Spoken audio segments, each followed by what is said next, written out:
Hallo, bonjour, bonjour. Aujourd'hui, je vous propose de parler de mes techniques pour apprendre le vocabulaire, c'est-à-dire comment faire pour apprendre le vocabulaire allemand réellement et pour que ce soit vraiment efficace. Donc dans cette vidéo, je vous parle de 7 astuces que j'utilise, que j'ai toujours utilisées et que j'utilise encore aujourd'hui et qui marchent pour moi pour vous aider à retenir le vocabulaire allemand. Je m'appelle Claire, je suis professeure d'allemand et de français depuis 2006 et en 2021, j'ai créé Lingualog, cours franco-allemand, pour vous aider à apprendre l'allemand et surtout à créer des liens entre nos cultures germanophones et francophones par la langue et par la culture. Donc sur cette chaîne, je vous invite à retrouver mes meilleures astuces, ma méthodologie, ma façon d'apprendre et de vous enseigner l'allemand pour que ce soit plus simple qu'il n'y paraît et que vous y preniez vraiment du plaisir. Vous y trouverez aussi des témoignages de personnes expatriées en France et en Allemagne pour vraiment saisir les différences culturelles et également comprendre comment elles ont surmonté aussi la barrière de la langue. Vous trouverez aussi beaucoup de ressources ainsi que sur mon site internet www.lingualog.com. Alors revenons à notre sujet du jour. Donc apprendre le vocabulaire allemand, ça peut paraître vraiment un gros casse-tête et je vous propose donc d'étudier, enfin de voir ensemble des techniques, des façons de vous aider pour apprendre ce vocabulaire. Donc que vous soyez débutant, confirmé, en fait c'est toujours un peu une source de stress. Je n'ai pas assez de vocabulaire, il me manque du vocabulaire, je bloque à tous les mots parce que je n'ai pas de vocabulaire. Donc je vais donc vous partager cette technique efficace ici tout de suite. Alors la première, c'est ce que j'appelle le carnet magique. Bon, c'est le classique carnet de vocabulaire. Donc là, vous voyez mon carnet de vocabulaire. Et vous voyez, en fait, j'ai mis pas mal de couleurs, j'ai surligné. En fait, pour le vocabulaire allemand, j'ai toujours fonctionné comme ça et ça m'a aidé puisque ce qui nous pose souvent problème, c'est le genre des noms puisque c'est différent. Alors parfois il est pareil, parfois il est différent. Vous pouvez éventuellement entourer le genre quand il est différent. Si vous avez une mémoire visuelle, ça peut vraiment vous aider d'entourer le genre du nom. Par exemple, der Tisch, la table, eh bien, der, c'est du masculin, donc vous entourez der. Ou alors aussi, et moi c'est surtout ça que j'utilise comme méthode, c'est basique de basique, mais c'est surligner en bleu les noms masculins, surligner en rouge les noms féminins et surligner en vert les noms neutres. Ça permet, si vous avez une mémoire visuelle, de vraiment visualiser et de vous rappeler que c'était par exemple surligné en bleu ou en vert dans votre carnet. Voilà. Euh, donc, moi, j'aime beaucoup la méthode du carnet parce que je trouve que le fait d'écrire, ça permet de fixer les choses dans un premier temps. Après, ça permet aussi, prenez un petit carnet que vous pouvez mettre dans votre poche parce que vraiment, ce qui est important, c'est la répétition. On dit que il faut oublier au moins 7 fois un mot pour vraiment l'intégrer. Plus vous le réutilisez, plus vous le revoyez et plus ça va être facile. Alors, la deuxième technique qui est répandue, c'est la technique des listes. Alors ça, je mets un petit peu de bémol là-dessus. Moi, j'en ai appris beaucoup des listes avec le Barnier de l'âge, par exemple.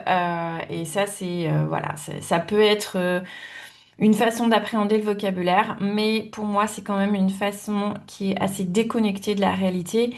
Et entre ce qu'on apprend par cœur et ce qui se passe dans la vraie vie, souvent, on a un décalage. Donc, c'est pas vraiment ce que je vous conseille, mais il y a des personnes pour qui ça marche. Et quand vous avez vraiment l'objectif de parler et de connaître, par exemple, tous les noms des fleurs, tous les noms spécifiques et techniques, eh bien, ça peut être intéressant de faire des listes et de créer du sens dans ces listes. Faire une liste avec des mots de la même famille, etc. Donc, il faut vraiment que ce soit une liste construite qui ait du sens et que vous vous appropriez. Donc, des listes lambda que vous recopiez d'un manuel, pour moi, ça n'a pas beaucoup d'intérêt. Mais créer vos propres listes, ça peut vraiment être quelque chose d'intéressant, je pense. Alors, mon petit secret, ma petite astuce que j'ai toujours fait et que je fais encore parfois, c'est de coller la liste dans les toilettes parce que ben, j'y vais régulièrement et je suis devant la liste et ça me permet de revoir un peu inconsciemment tout ce vocabulaire. Voilà, quand je suis aux toilettes. Donc ça peut être une astuce et à chaque fois, les personnes qui viennent chez moi sont toujours très amusées de voir mes listes de vocabulaire dans les toilettes. Alors, la troisième astuce, c'est la technique du post-it, une technique que j'aime beaucoup parce que je pense et je suis convaincue pour que l'on retienne le vocabulaire, il faut qu'il se soit associé à quelque chose de notre quotidien. Par exemple, eh bien, je vous invite à prendre par exemple votre paire de ciseaux et mettre un petit post-it dessus et mettre die Schere par exemple. Comme ça, à chaque fois que vous voyez votre paire de ciseaux, vous pensez au mot. Donc, sur la table, der Tisch, ou bien la chaise, der Stuhl, ou bien la lampe, die Lampe, voilà. Et vous vous mettez des post-it un petit peu partout.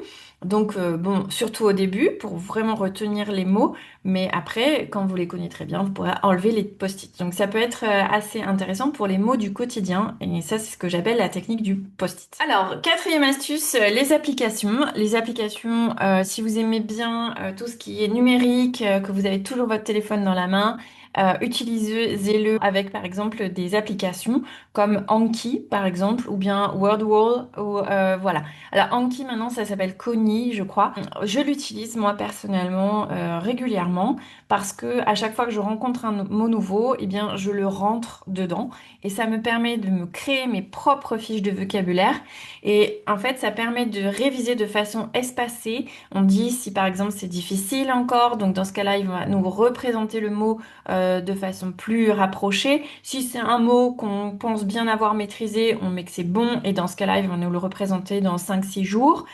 Et ça nous permet de réactiver et de réutiliser, enfin, d'activer notre mémoire de façon pertinente en fonction de la difficulté du vocabulaire appris. Si vous êtes professeur, je pense que vous connaissez aussi les applications Learning Apps et Quizlet.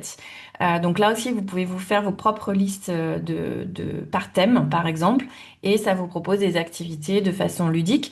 Et en fait, moi, vraiment, ce que je vous invite à faire, c'est par exemple d'utiliser les temps morts. Par exemple, vous êtes dans le bus, vous avez rien à faire.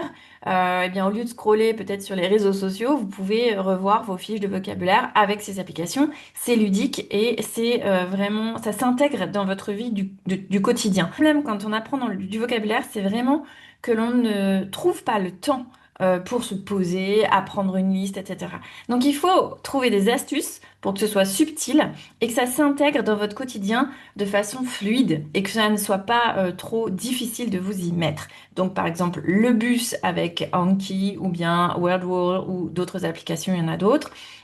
Ensuite, vous pouvez coller vos post-it. Il faut trouver la façon d'apprendre qui vous convient et qui soit smooth, en fait, qui soit fluide, sans effort supplémentaire, en fait. Alors, la cinquième façon d'apprendre du vocabulaire, c'est d'apprendre le vocabulaire par thème.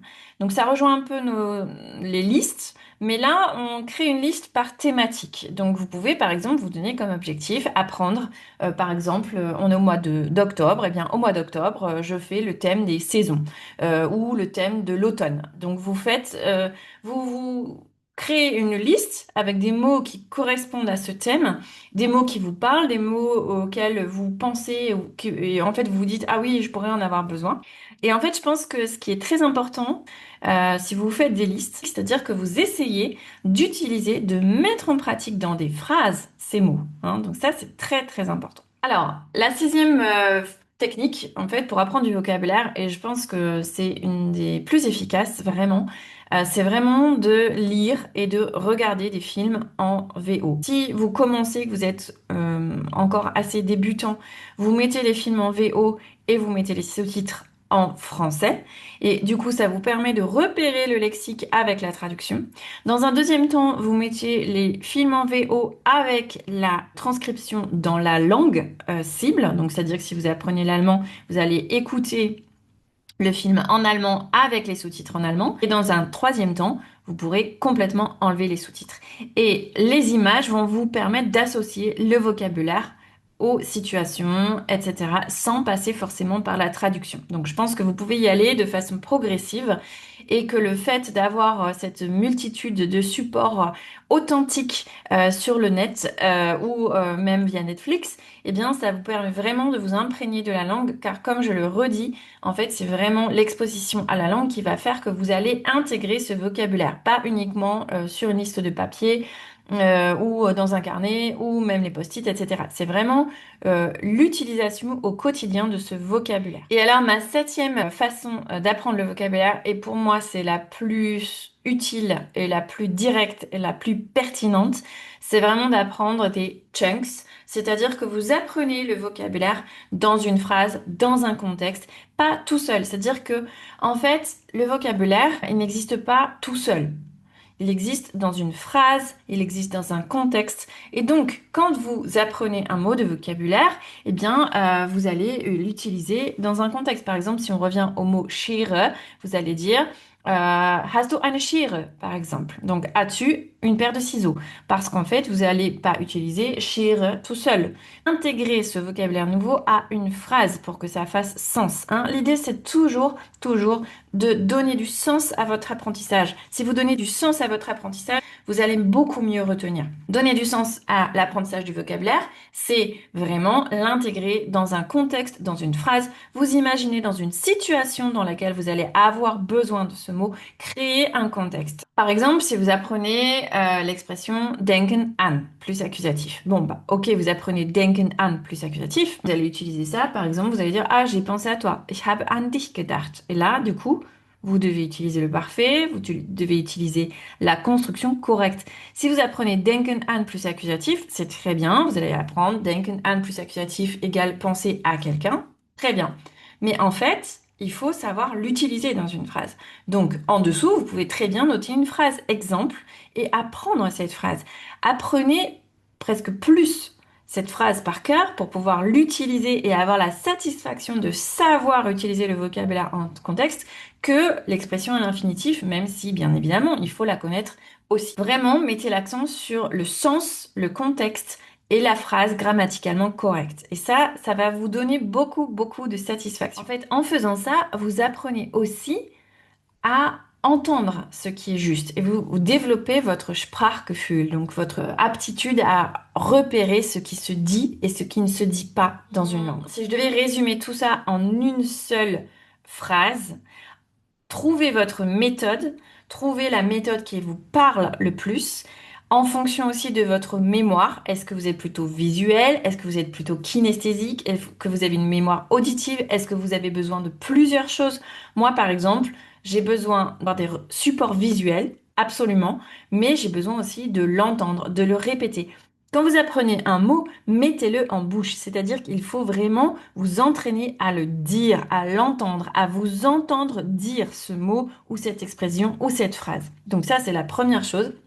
Et vraiment, la deuxième chose que je vous répète, c'est vraiment d'intégrer votre apprentissage du vocabulaire dans votre quotidien, dans votre vie de tous les jours, de façon à ce que ce soit fluide, en fait, de façon à ce que ce ne soit pas un obstacle d'apprendre votre vocabulaire, que ce soit intégré à vos petits rituels, de façon à ce que ce soit vraiment automatique, 5 minutes par-ci, oh, je suis dans le bus, bah là, je peux sortir mon application ou mon carnet ou ma liste, etc. De façon à ce que ce soit assez facile parce que c'est sûr qu'apprendre le vocabulaire, ce n'est pas facile. En fait, il faut développer un effort. Donc, il faut limiter tous ces petits obstacles qui vous empêchent d'apprendre régulièrement votre vocabulaire et donc intégrer vraiment à votre quotidien, donc dans vos habitudes quotidiennes et aussi réfléchissez à votre usage de ce vocabulaire dans le quotidien. Voilà ce que je voulais vous dire pour aujourd'hui. Si vous voulez aller plus loin, j'ai réuni tous ces conseils dans un article de blog sur mon site internet www.lingualog.com/blog. Et je vous invite aussi à tester notre tandem franco-allemand qui se réunit le jeudi à 18h15. Vous trouverez aussi toutes les informations dans la description de cette vidéo et aussi sur mon site web pour tester gratuitement la première fois. Vous aurez aussi accès à d'autres contenus gratuits comme les 20 phrases indispensables que j'utilise quand je vais en Allemagne. N'hésitez pas à le télécharger, c'est aussi gratuit. Voilà, je vous dis à très bientôt pour une nouvelle vidéo. Ich freue mich auf euch und bis bald. Tschüss!